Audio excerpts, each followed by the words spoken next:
Hey, what's up everybody? I'm on my way to my studio to do a nice rebuild. So much rain. I mean, look at this. So much rain outside. There's a big mess. I'm gonna place this camera somewhere so you can watch me while I go through this. What about here?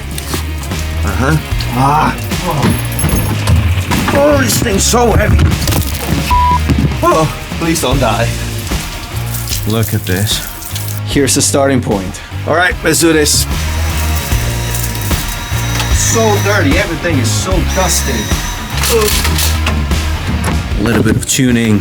The way I've learned to do this, and I've done this for many years, I just look at the wrinkles. Once they appear, I bring the lug up a little bit. I'm using the EMAD 2, by the way. I mean, tuning a bass drum is really difficult because hearing the fundamental, hearing a note with all the harmonics, it's not easy. This is why I like the method of pressing the head down with my palm and just looking at the wrinkles appearing, visually have a reference of what we're doing here. It's raining so hard on the roof. It's hard to hear the drum. I don't know if you can hear this. It's raining so hard. When you press ahead, never use your knuckles. Always use a palm. I see people standing on top of the bass drum head, like standing on top of it. Don't do that. Why would you need to stand on top of your bass drum head? Mallet. Classic NT bass drum sound. Let's try with the ring. A little more controlled. So what I do, I just place this side of the pad on the actual beater head, like this, like touching the beater head like this, or you can just try and gently touching both heads. There you go. A lot of work left. Moving on. I am more of a single bass drum guy, definitely. I just want to let you know. Wow, 16 by 16 floor tom. Can I make this sound even lower? Stay there, don't move. I really don't use any tune bot. I really just tune by ear and have a visual reference of what's going on. By the way, this is an Evans G1 on the bottom, and this is a EC2S. Why do they make such complicated names for their products? I don't know. Sounds great to me. Okay, mate. I'm practicing my British accent. I know I suck. When you're doing your setup, the first thing you want to start with is your bass drum. Then you want to add your seat, drum throne, whatever you want to call it. You want to make sure that you're sitting in a position that allows your leg to make a straight line. You know, you want to have a straight line like this from the foot up to your knees and thighs. And some people like to play more like this. That is absolutely fine if it works for you. Just make sure you're not sitting too much to one side and you keep your leg offset like this. I'm just gonna try to move my feet as I was playing and see where the left foot is gonna land naturally. So that's gonna be the placement for the hi-hat pedal. So one thing I really used to struggle with when I was a beginner was my sitting position. You wanna make sure your thighs are not parallel to the ground, because when the thigh is parallel to the ground, it means that the knee is higher than the hip joint. You don't want that to happen. You want instead your thighs to look a little more like this, so you should be sitting a little higher. The hip is at least as high as the knee joint. These are my drumming shoes. Been using Chuck Taylor's for years now. These are the best drumming shoes in my personal opinion. You want to choose anything that has a very thin and possibly flat sole.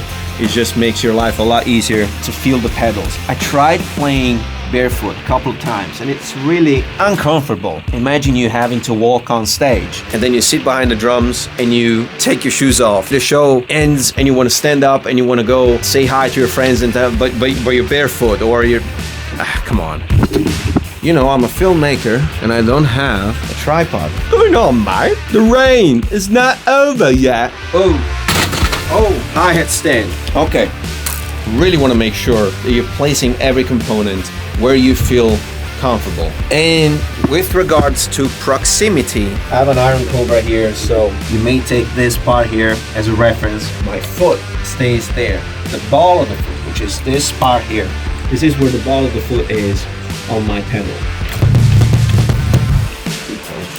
should your pedals be placed symmetrically? You can see the hi-hat pedal is closer to me. The reason is the action of the feet is different. This is a more natural position for the bass drum foot.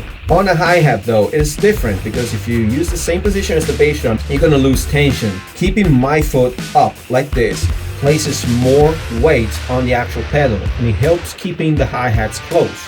If I go behind, I lose a lot of that tension and I have to activate my muscle, my calf muscle, to press the pedal down and keep the cymbals closed.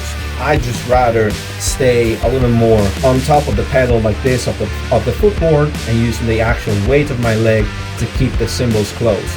And also this position makes it easier to splash the hi-hats. You want to specialize your bass drum foot and your hi-hat foot. I need a vlogging tripod. This is a Tama Starphonic stainless steel, beautiful snare drum. I love it. I love it.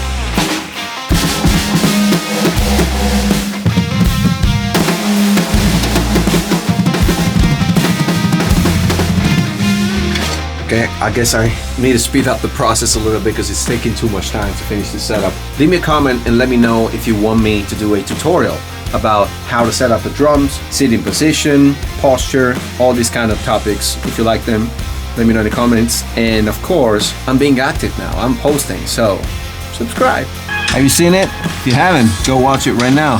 There you go, uploading. All right, let's keep going.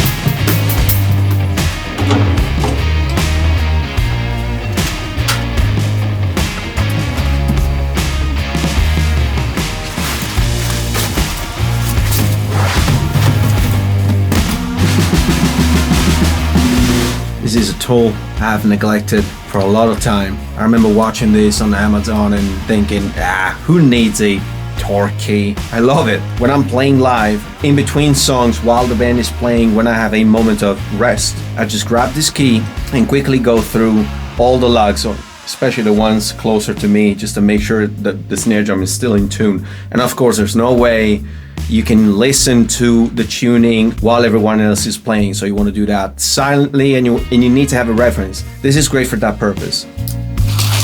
I have finally re-established my setup. Everything is back in place where it used to be, and I'm ready to record a new video. I just recently got these new cymbals, the Zoltan cymbals. I went with an entire rock beat set for an 18 crash, a 22-inch medium ride, a 19 crash, and a 19 like Sabian's Ozone. I had never had a cymbal like this, and I really like the way it sounds. And except for this one, this is the Kaz 15-inch hi-hats. Thank you for staying with me. I hope you enjoyed watching me cleaning up my studio, and see you soon.